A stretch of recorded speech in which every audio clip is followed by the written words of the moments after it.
Hey folks, my name is Daniel and welcome back to Dungeons and Drybrushing. Today we're going to be doing something a little bit different though. I've always wanted to try mini painting roulette. Now some of you may be familiar with this. It was made pretty well known through Goobertown Hobbies. It's a great channel. I'm sure most of you already know that. If you haven't checked it out, go have a look at it. But today I'm going to be painting a random mini using that roulette method. But in order to do that, I reached out to Eldritch Foundry and they were kind enough to send me one of their randomized minis. Now I haven't looked at this, you're actually seeing it before I am. I don't know what's in this, but we're going to open it up, we're going to roll some dice, and we're going to do a little bit of painting. I'm a bit nervous, but it should be fun. Let's give it a shot. So I open up the randomized mini and notice right away that this is going to be a bigger challenge than I thought. Apparently, when I told Eldritch Foundry what I wanted, they took it to heart. The mini itself is gorgeously printed, in very high detail, and I'm still absolutely jealous that their prints look so much better than mine. But it's hard not to notice one other key characteristic of the miniature.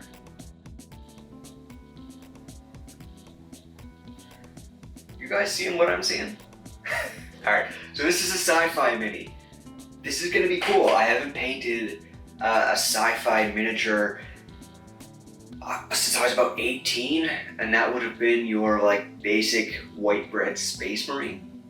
So this is gonna be a challenge, but that's part of Mini Roulette. That's the idea, right? Is you stretch your painting skills by making yourself do something that you wouldn't normally do, by choosing options that are maybe suboptimal for the miniature, or choosing miniatures that you wouldn't normally paint. It's one way of stretching your abilities and thus growing them.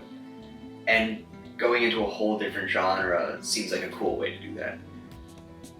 Alright, let's see if I can paint sci-fi. I may never have painted Cyberpunk before, but I'm no quitter. So I get out the charts I made and I start rolling to see what the assignment is. The first two rolls are on a D10, and they're to determine the colors for the mini. And the third roll is on a D6, and that's going to give us a mood or a vibe that the mini should capture. The first rolls turn out pretty good, coming up on blue and yellow. I can work with that. The third roll is where it gets a little bit interesting. Our bright blue and yellow cyberpunk model is going to have to be creepy. I'm not really sure where I'm going with that yet, but I decide to just start in and figure out the creep factor as I go. I like to start my models by painting the deepest layer first, the most recessed parts. That way you can be a bit messy with the paint and it doesn't really matter. On this model, that's the skin. So I start with the layer of Bugman's Glow and then a wash of Reichland Flesh Shade. That helps to shade the skin and to give a bit of a map to make highlighting easier. From there, I mix the paint progressively lighter and do thin layers over the skin to get highlights. I do this in several layers, making the highlight area both lighter and smaller each time, until finally the final highlight is applied to just the topmost areas of the skin, like the tip of the nose and the highest parts of the brow.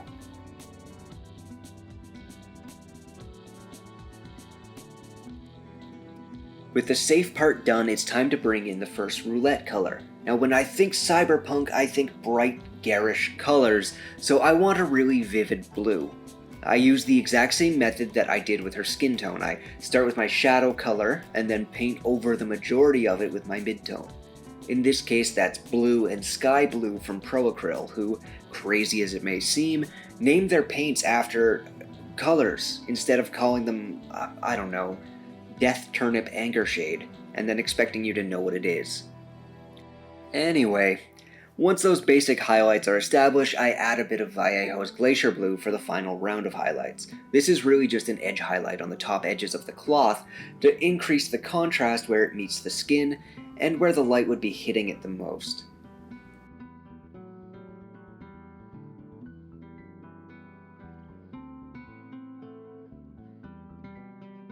With that done, it's time to move on to yellow. A lot of people dislike painting yellow, and I understand that, but personally, I don't mind it at all. The key is in starting with an off-yellow shadow color. This could be a really brown yellow like I'm using here, or you can even start with pink, orange, or brown and layer it up. This will not only be easier than covering a dark gray or black, but it's going to give you more interesting shadow colors. So just work slowly with thin layers. It's going to take a few of them to get good coverage. Take your time, be patient, and resist the urge to just glop thicker paint on there. From there, I take a brighter yellow and just start highlighting up again. For the cybernetic legs though, I basically just do one highlight on the upper parts of the panels, and then that most dreaded of sci-fi painting techniques, an edge highlight with an even brighter yellow. Now this took forever, since it's not really a technique I use much, but in the end it worked out. And though it looks a bit stark right now, once everything is in place, it works a lot better. I want to make her cybernetic legs look a lot more robotic and weathered, like she actually lives in them day to day. But first, to save time later, I cover her sword arm and pistol in a dark silver. It's also around this time I realized that with this color scheme, I'm kind of just painting a cyberpunk April O'Neil, or maybe a rejected character from the 90s X-Men cartoon. I can't unsee it. To highlight the weapons and bring out the mechanical nature of her legs, I bust out a bright silver dry brush and just kind of go crazy with it. While I do that though, I'd like to thank Eldritch Foundry for supplying the model and for supporting a small YouTube channel like mine. If you want to check out their mini creation tools, they're linked below. They're a lot of fun and you can see the models in a lot of my videos. They've also provided me with an affiliate link, so if you go to their website and make a purchase through that link, the channel gets something back from that at no extra cost to you. If you want to support the channel more directly, there is a link to buy me a coffee as well. I appreciate all your support. You guys are awesome. I quickly used the same basic highlight technique on the model's hair, and used the same dark and bright silver from earlier to paint the base.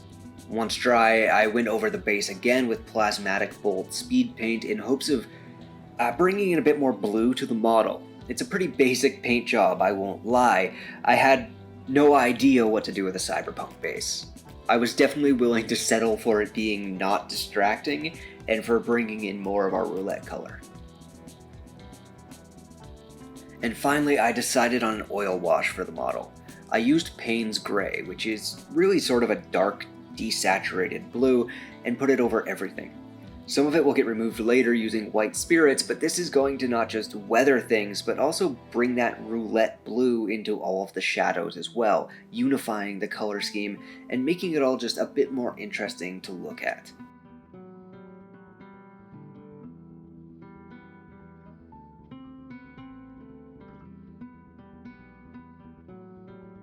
That leaves the Mini looking like this. Ordinarily, this would be a fine time to stop on this model, but we haven't really addressed the third role on the chart yet. We haven't gone for creepy. Now for me, when I think creepy in a cyberpunk setting, I think cyberpsychosis. Someone whose implants and cybernetics have gone awry in one way or another and driven them to psychosis, to behave in a psychotic way, to do something terrible. So that's what I'm going to go for on this model. I want to make it look like this person has malfunctioned horribly.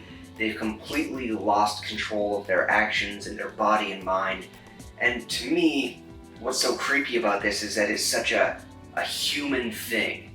Because, yeah, sure, the cybernetics have taken over, whatever, but the human aspect of it is that characters in the setting know this can happen. They know that this could be the result of getting too many cybernetic implants, that this can happen to you.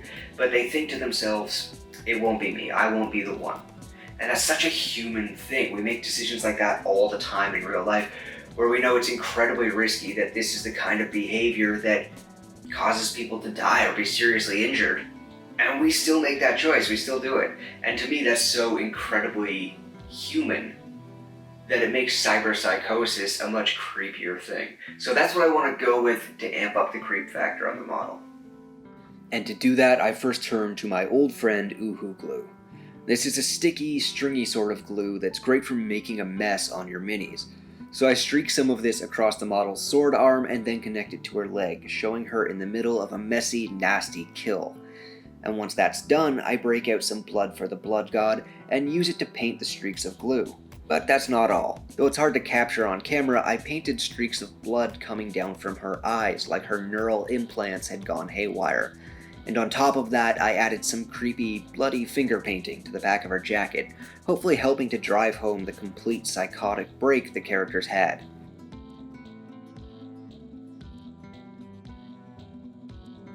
In the end, I was left with this. That about wraps it up on my first ever Cyberpunk model. This was actually a lot of fun. I'm pretty happy with how it turned out, and I got exactly what I wanted out of this challenge. It stretched my painting skills and imagination in ways that I definitely wouldn't have chosen to do on my own if it hadn't been random, as evidenced by the fact that I've been doing this for years and I've never painted a Cyberpunk model. So clearly that wasn't very high on my list of things to do, but now I'm happy that I did it and happy with how it turned out. And if I were going to do it, I almost definitely would not have picked a creepy Psychosis based model as my first one. But I actually really like the end result, and it made me stretch to get that connection, not just between the colors and the genre, but between the genre and the idea of what's creepy and weird in that genre. And it was a lot of fun, and I think I got what I wanted out of it by stretching my painting skills. So I want to say thank you again to Eldritch Foundry for playing along with my Mini Roulette game and for supporting a very small YouTube channel. I really appreciate it, just like I appreciate all of you watching. If you want to support the channel, again, there are ways to do that down below. And please hit like and subscribe and recommend this to anyone that you think might like it, as there's always more content on the way. And hopefully, I'll see you on the next one.